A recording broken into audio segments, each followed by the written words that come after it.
بسم الله الرحمن الرحیم. دا سات زه په ټراما سنټر کې ولاړ یم کوم چې وی والا جوړ کړو.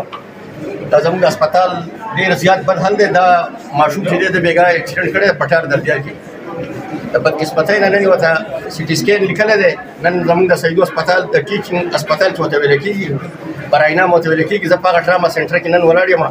دا مریض چې دی دا اوس ته سی ټي سکین دپاره بهر ته د ده ویستل دي. دا څومره د افسوس خبره ده چې موږ یو طرف ته صحت که انصاف ناره وو. پرون بله ورځ هم دلته د مشیریت چې کوم سیکرټري دی کوم پیر دی هغه هسپتال ته راغلی خو هغه دا تپوس نه دی کړی چې د سیدو هسپتال په کیجوالټۍ کې چې کوم دغه لګېدلی ایم آر آی مشین لګېدلی دی یا سی ټي سکین دی یا ایکس رې دی چې دا سهولتونه دلته شته او که نشته. او بل طرف ته صوبایي حکومت دلته د پرایویټایزیشن خبره کوي. که فرض کړه دا پرایویټ شو بیا خو به دې غریبو خلکو ته هېڅ قسمه سهولت ورته نه میلاوي چې نن ورته په دغه کې ورته نه میلاویږي چې پرایویټ نه دی.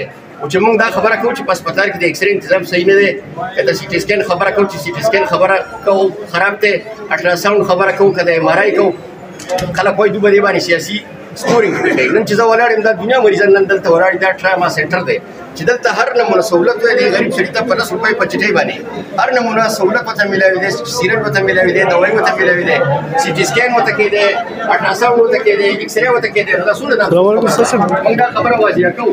فرض کړه زموږ په خبرو باندې عمل درآمد ونه شو. موږ الریډي د ایم ټي آی په خلاف باندې موږ تاریخ شروع کړی دی. انشاءالله تعالی چې د سواد د قوم مرضي پکې نه وي ایم ټي آی دلته د چاپلار نشي راوستی. دلته ډسټرکټ هسپتال کې ډګري اے دپاره موږ مطالبه کوو چې موږ له به ډسټرکټ هسپتال ځان جدا کوي او ډسټرکټ هسپتال چې دی به موږ له ځانه ښیي او ټیچینګ هسپتال به موږ له ځانه جدا کوي. نن دا مریض دی دا ډېره د افسوس خبره ده. دا زموږ د دې علاقې د ایم پي ګانو دپاره د دې علاقې د انتظامي دپاره د دې علاقې د ایم ایس دپاره ډېره د شرم خبره ده. موږ به د هغه وخته پورې جدوجهد د سواد د عوامو دپاره کوو، د دې خپل ضرورتمند غریبو مریضانو دپاره به کوو چې څوک پورې زموږ به جدورو کې سایي. موږ به د ظلم د زیاتۍ د بېانصافۍ به هر نمونه اواز به پورته کوو. نن چې دا که ایم ټي آی وی نن به دا مریضان بهر نه وتل. بهر د دې لپاره باقاعده طور باندې ټاوټ ولړ دي.